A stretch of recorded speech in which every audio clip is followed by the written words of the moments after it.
जय गुरु जी। शुक्राना गुरु जी। सारी संगत मिलकर बोलो जय गुरु जी। गुरु जी के चरणों में कोट कोट नमन और गुरु जी का वंदना कीजिए। संगत जी गुरु जी का दर्शन कर लीजिए।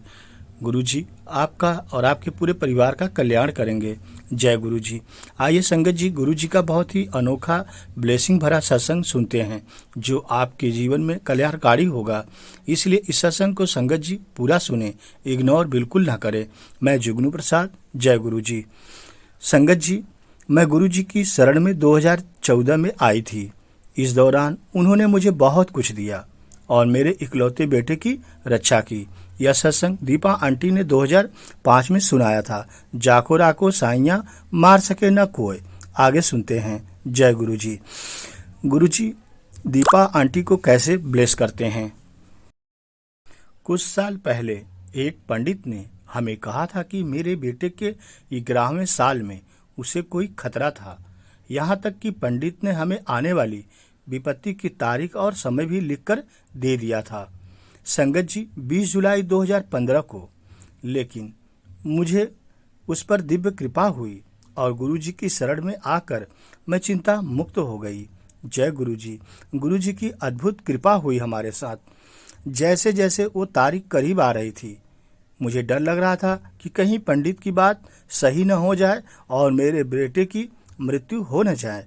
पर गुरुजी की कृपा और प्रेरणा से मैंने गुरुजी के जन्मदिन पर अपने घर में सत्संग रखा था। 20 जुलाई 2015 को गुरुजी का सत्संग था।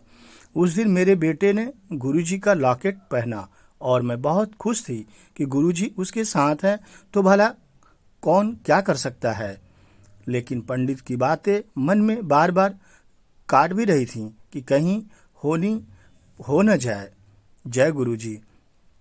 अगले दिन जब मेरा बेटा स्कूल से वापस आया तो मैंने लॉकेट पर एक बड़ा निशान देखा। मैं डर गई और मैंने उससे पूछा कि क्या वो गिर गया था या उसे चोट लगी थी। उसे कोई संगत जी चोट नहीं लगी थी और उसे यह भी नहीं पता था कि लॉकेट का निशान कैसे लगा था।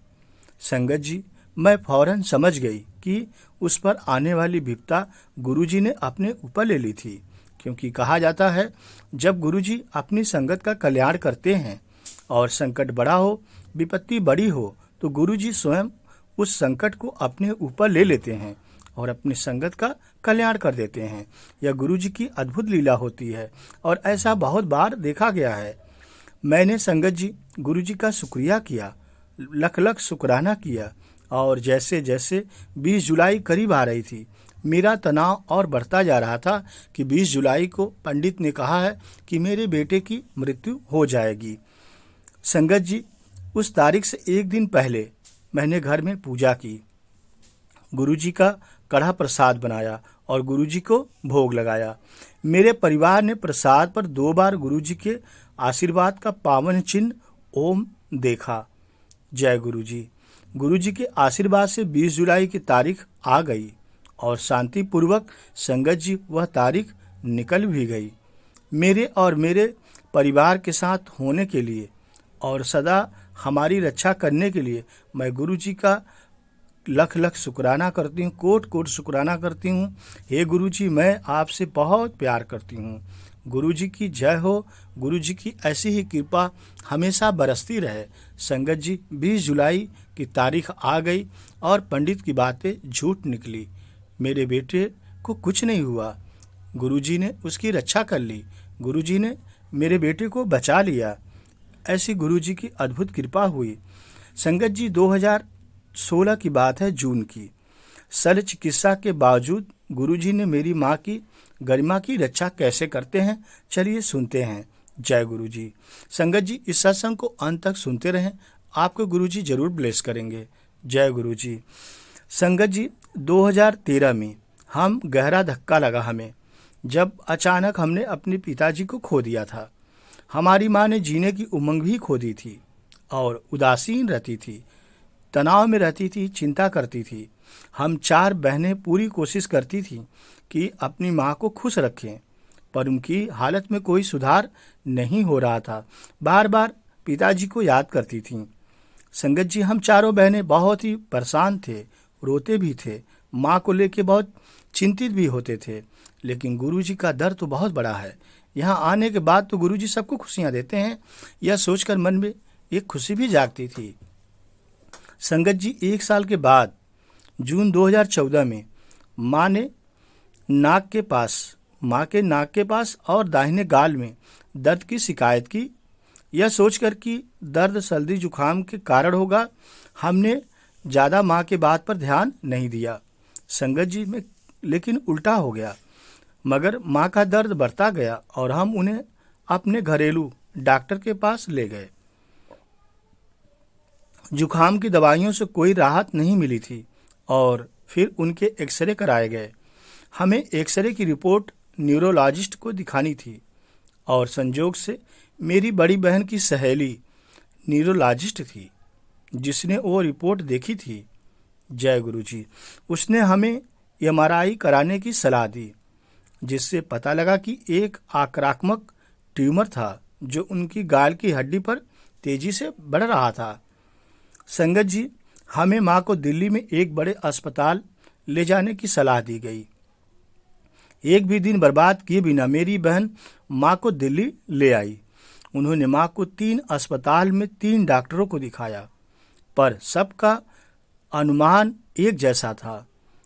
ट्यूमर बहुत बड़ा था और बहुत तेजी से बढ़ रहा था, ऐसा तीनों अस्पताल के तीनों डॉक्टर कह रहे थे। अब यह सुनकर तो मेरी धड़कनें और बढ़ गईं कि यह कैसे सही होगा। हम चारों बहनें अब और ज़्यादा परेशान होने लगे और माँ को भी चिंता होने लगी थी। संगत जी, उधर ऊपरी जबड़े पर असर भी दिख रहा था और तेजी से वह बढ़ भी रहा था। माँ की आंखों और सिर की हड्डी पर ही जल्दी असर करता। शल्य चिकित्सा शीघ्र ही करानी अब जरूरी हो गई थी, क्योंकि दर्द तेजी से बढ़ रहा था। संगत जी, हमें उनमें से एक अस्पताल के चिकित्सक सबसे अच्छे लगे।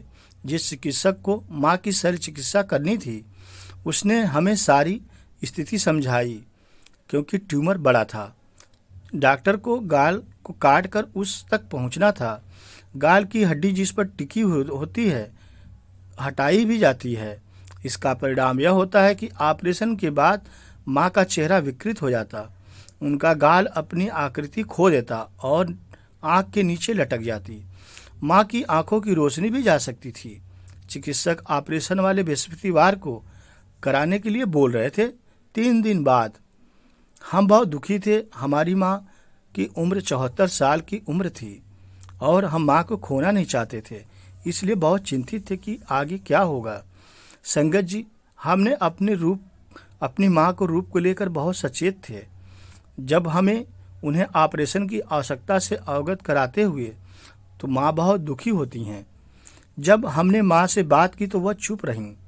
उसी दोपहर मेरी छोटी बहन, जो नोएडा में रहती है, मेरी बहन ने आंटी जी से गुरुजी के बारे में सुना था कि गुरुजी बहुत दयालु और बहुत चमत्कारी हैं, जिन्होंने गुरुजी द्वारा किए गए उपकारों के बारे में मेरी बहन को बताया था। फिर हमने भी निश्चय किया। हमने सोमवार को ही माँ को बड़े मंदिर ले जाने का निश्चय किया कि शायद बड़े मंदिर जाने के बाद मेरी माँ ठीक हो जाए, क्योंकि गुरुजी का दर तो बहुत बड़ा है। सुनने में आता है वहाँ जो जाता है उसका कल्याण निश्चित है। मंदिर में सकारात्मक तरंगे महसूस करके हम सबकी मनोदशा को सहारा मिला। हम बड़े मंदिर में हैं। हमने सबने गुरुजी को समर्पण कर दिया, क्योंकि हमारे पिता नहीं हैं। हमने गुरुजी को अपने परिवार का मुखिया माना और पिता माना, भगवान माना, गुरु माना, सब कुछ समर्पण कर दिया। हमारे पिता, हमारे दादा, हम सब की बस एक ही सोच थी, हम वही करेंगे जो अब गुरुजी चाहेंगे। और गुरुजी का जवाब हमें माँ के जरिए मिलेगा कि गुरुजी ने माँ को ठीक किया या नहीं। अगर वह ऑपरेशन के लिए हाँ कहेंगी तो हम ऑपरेशन करवाएंगे, अन्यथा नहीं करवाएंगे। संगत जी, बड़े मंदिर से वापस आने के बाद माँ ने कहा कि ऑपरेशन के लिए तैयार थीं। यह गुरुजी की अद्भुत लीला होने लगी। अगले 3 दिन बाद हमें गुरुजी से प्रार्थना करनी थी, क्योंकि 3 दिन बाद डॉक्टर ने बुलाया था। अंततः ऑपरेशन का दिन संगत जी आ ही गया। माँ को अस्पताल में भर्ती किया गया और हमने उनके तकिए के नीचे गुरुजी का एक छोटा स्वरूप रख दिया। माँ ने चिकित्सक से चिकित्सक से लेजर सर्जरी करने की कोशिश करने का अनुरोध किया। चिकित्सक ने उन्हें हाँ कर दी, किंतु हमें निर्णय ढंग से कहा गया क्योंकि ट्यूमर बहुत बड़ा था, इसलिए लेजर सर्जरी करना नामुमकिन था। लेकिन गुरुजी की कृपा अभी बाकी थी। संगत जी, ऑपरेशन 4 घंटे से चल रहा था और 5वां घंटा चलने वाला था। हमने अस्पताल में रक्तदान करने का निश्चय किया और मेरी छोटी बहन जो गर्भवती थी अस्पताल के प्रतीक्षा कक्ष में प्रतीक्षा कर रही थी। संगत जी, जल्द ही उसे डॉक्टर का बुलावा आया और ऊपर ऑपरेशन थिएटर के बाहर डॉक्टर से मिलने को कहा गया। वह रोते रोते हमें बता रही थी और हमें लगा कि सब खत्म हो गया, जैसे मम्मी चल बसी हैं, अब इस दुनिया में मम्मी नहीं है। परंतु गुरुजी की अद्भुत लीला हुई। ऑपरेशन थिएटर के बाहर डॉक्टर हमें मुस्कुराते हुए मिले। वह आगे बढ़े और मेरी छोटी बहन को गले लगा लिया। डॉक्टर साहब बोले कि वह आश्चर्यचकित थे, एक चमत्कारी सर्जरी हो गई। ऑपरेशन से पहले चिकित्सक ने एक एक्सरे करवाया था जिसमें ट्यूमर बहुत बड़ा नजर आ रहा था, परंतु जब उन्होंने ट्यूमर देखा तो वह उसके सिर्फ 1/4 का नाप का था। ट्यूमर अचानक घट गया था। अब वह लेजर का इस्तेमाल कर सकते थे। डॉक्टर को बिल्कुल पता नहीं था कि वो ट्यूमर कैसे अपने आप छोटा हो गया, परंतु हमें तो पता था ना कि यह सब गुरुजी की कृपा से हो रहा है, क्योंकि गुरुजी जिसके ऊपर एक बार हाथ रख लेते हैं उसका तो कल्याण निश्चित हो जाता है। संगत जी, चिकित्सक ने ट्यूमर को निकाल दिया और उसके साथ ही मां के ऊपरी जबड़े और गाल की हड्डी का आधा हिस्सा भी निकाल दिया। उन्होंने वो जगह पेंडिंग से भर दी, पर जब वह पेंडिंग निकाली जाती तो आंख के लटकने की संभावना थी। लेकिन यहाँ भी गुरुजी की कृपा देखने को मिली। मां शल्य चिकित्सा के बाद ठीक थी, वह बात भी कर पा रही थी। गुरुजी की कृपा से मां का चेहरा और आंखों की रोशनी बिल्कुल ठीक थी। उनके गालों की आकृति बिना गाल के हड्डी के कायम रही और आंख बिना किसी सहारे के अपनी जगह पर टिकी भी रही। यह सब गुरुजी की कृपा से हुआ। हम गुरुजी के बहुत आभारी हैं कि उन्होंने मां का चेहरा बिगड़ने नहीं दिया। जय गुरुजी, शुक्राना गुरुजी, ब्लेसिंग ऑलवेज गुरुजी, सबका कल्याण करना गुरुजी, आप तो महान दयालु हैं गुरुजी, हम सबकी सुनना गुरुजी, हम आपके बालक हैं, जाने अनजाने में जो गलती हो गुरुजी उसे भी क्षमा करना गुरुजी। लव यू गुरुजी, वाह वाह गुरुजी, धन धन गुरुजी।